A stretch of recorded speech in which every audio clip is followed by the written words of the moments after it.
Samantha Lynn adjusted her dress nervously as she stood outside the softly lit restaurant, the night air carrying the faint aroma of coffee and freshly baked bread. Tonight was supposed to be special, a chance to start over, a blind date arranged by a mutual friend who promised the man was kind and genuine. Samantha had spent hours preparing, brushing her hair until it shone, and rehearsing what she might say if nerves got the better of her. She wasn't naive, she knew the world often judged her for her size before her smile, but she still carried a quiet hope that maybe tonight would be different. With trembling hands, she stepped inside, scanning the room until her eyes landed on him, a tall man in a crisp shirt, scrolling through his phone at a corner table. She approached with a warm smile, her heart pounding. "Hi, I'm Samantha," she said softly. He glanced up, his expression shifting from neutral to disappointment in a matter of seconds. Instead of standing to greet her, he sighed, muttered under his breath, and waved dismissively. "You didn't tell me you were bigger." "This isn't going to work," he said bluntly, gathering his jacket as though every second near her was unbearable. Samantha froze, her smile faltering as the sting of his words settled deep inside. The room felt colder, the chatter around her distant, muffled, as if she had been cut off from the rest of the world. She managed a nod, blinking back tears, and whispered, "I understand." But as he walked away without looking back, Samantha sank into the chair meant for their evening, her heart shattering quietly in a crowd that didn't notice. For a long moment, Samantha sat motionless, her hands folded tightly on the table as if holding herself together piece by piece. The restaurant buzzed with laughter, clinking glasses, and lively conversation, yet she felt invisible, like a forgotten shadow among the joy. Her eyes stung with unshed tears, and she tried to steady her breathing, telling herself not to cry here, not in front of strangers. But the words he had thrown at her echoed cruelly, louder than the laughter around her. "You're bigger, this isn't going to work."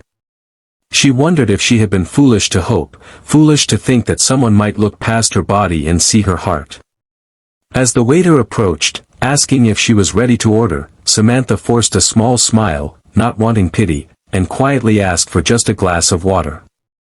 The waiter nodded kindly, though his eyes softened with silent understanding. She kept her gaze down, tracing invisible circles on the linen tablecloth, her mind spinning between shame and heartbreak. The dream of a magical evening had collapsed before it even began, leaving her alone with nothing but her reflection in the silverware. Still, deep within, a tiny spark of resilience whispered, "You showed up. You tried. That means something." Yet the loneliness pressed harder, threatening to extinguish that flicker. She debated leaving, retreating into the night where her tears could fall freely without judgment. But something inside her urged her to stay just a little longer, to breathe, to find some strength in the very place where her hope had been crushed. Little did she know, at the next table, a man had witnessed everything, and his heart stirred with something she never expected. At the next table, Jonathan Hale, a CEO known in the business world for his sharp mind and relentless drive, found himself unable to look away. He had arrived at the restaurant alone, planning to eat quickly before returning to an empty penthouse filled with silence. Success had given him wealth, recognition, and power, yet not companionship. But tonight, his attention was captured not by quarterly reports or his phone, but by the scene unfolding only a few feet away. He had seen the man's dismissive glance, the cruel words spoken without care, and Samantha's brave attempt to hold herself together in the face of such rejection. Something in her quiet dignity struck a chord within him, deeper than he could explain. Jonathan wasn't the kind of man to interfere in strangers' lives, yet there was a pull he couldn't resist. As Samantha sat alone, shoulders slightly hunched, trying to make herself invisible, Jonathan felt a wave of protectiveness, a need to remind her that one person's shallow judgment did not define her worth. For a moment, he hesitated, worried his intrusion might embarrass her further.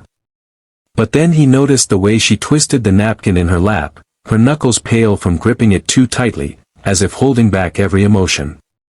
That sight pushed him past hesitation. With a deep breath, he signaled the waiter and quietly asked to send her something comforting, something that might, even for a moment, soften the sharp edge of her evening. As the waiter nodded, Jonathan knew it wasn't enough. She deserved more than silent gestures, she deserved words, kindness, and someone willing to see her truth. And so, gathering courage, he rose from his chair and walked toward her table. Samantha glanced up when a shadow fell across her table, her eyes widening in surprise as the tall man from the next table stood before her. He wasn't the type you could overlook, broad-shouldered, confident, with an air of quiet authority, but his eyes held something unexpected, warmth. "Excuse me," he said gently, his voice low enough that only she could hear, "I couldn't help but notice what happened just now. If you don't mind, may I join you?" Samantha blinked, unsure how to respond. Part of her wanted to shrink away, embarrassed that a stranger had witnessed her rejection, but there was sincerity in his gaze that steadied her. Slowly, she nodded, and he pulled out the chair opposite her. "Thank you," he said with a small smile, as if she were doing him a favor. For a moment, silence lingered between them, broken only when the waiter returned carrying not just her water but also a steaming plate of pasta, Jonathan's request for her. Samantha's eyes flickered with surprise. "You didn't have to," she began, but he shook his head softly. "No one deserves to be treated the way you just were. I thought maybe a warm meal might help." His kindness caught her off guard, and her throat tightened with unspoken gratitude. "I'm Jonathan," he introduced, extending his hand across the table. "Samantha," she replied quietly, her lips curving into the faintest smile as their hands met. For the first time that evening, the weight on her chest eased slightly. She had walked in hoping to be seen, and against all odds, someone had. As they began to talk, Samantha felt her defenses slowly unravel. Jonathan didn't ask shallow questions about diets or appearances. Instead, he asked about her passions, her favorite books, and the places she dreamed of visiting. Each time she answered, his eyes stayed locked on hers, attentive and genuine, as if her words mattered. And for the first time in a long while, she believed they did. Between bites of pasta, she found herself laughing softly at his dry humor, the heaviness in her heart easing with every moment. Jonathan, in turn, was struck by the way her laughter lit up her entire face, how her kindness slipped into every story she told, about volunteering at the library, about helping her neighbor's children with homework, about small acts of care that revealed the size of her heart. He realized then how blind the man who left her had been, and how easily the world overlooked treasures hidden behind quiet strength. "You know," Jonathan said thoughtfully, leaning back in his chair, "the wrong people will always make you feel like you're not enough. But the right people? They'll remind you that you've always been more than enough." His words struck Samantha deeply, as though he had reached into the very ache she carried for years. Her eyes shimmered, not with sadness this time, but with gratitude. "Thank you," she whispered, her voice trembling. "You have no idea how much I needed to hear that tonight." Jonathan smiled, a softness crossing his usually guarded features. "Maybe I do," he replied gently. By the time the night wound down, the restaurant had grown quieter, tables clearing one by one, yet Samantha and Jonathan remained, lost in conversation that flowed as easily as if they had known each other for years.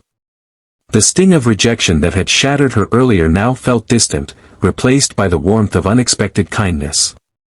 As they stood to leave, Jonathan walked her to the door, the cool night air brushing against them. For a moment, Samantha hesitated, afraid this fragile connection would dissolve once they stepped outside. But Jonathan turned to her, his expression earnest. "Samantha," he said softly, "don't ever let anyone convince you that you're less than extraordinary. Tonight wasn't about a blind date gone wrong, it was about me meeting someone worth remembering." Her breath caught, tears welling again, but this time they carried no pain, only hope. She smiled through them, her heart lighter than it had been in years. "You have no idea what this means to me," she whispered. He gave her a reassuring nod, then added, "Maybe we could continue this conversation, over dinner that isn't by accident next time." Her cheeks flushed, warmth spreading through her chest as she nodded shyly. "I'd like that." As she walked away, her steps no longer felt heavy but full of possibility, each one carrying her toward a tomorrow that no longer looked so lonely. And Jonathan, watching her go, realized that success meant little without connection, and perhaps fate had brought him here for a reason. In the quiet of that night, both carried away something rare, the reminder that compassion, even from a stranger, can change the course of a life forever.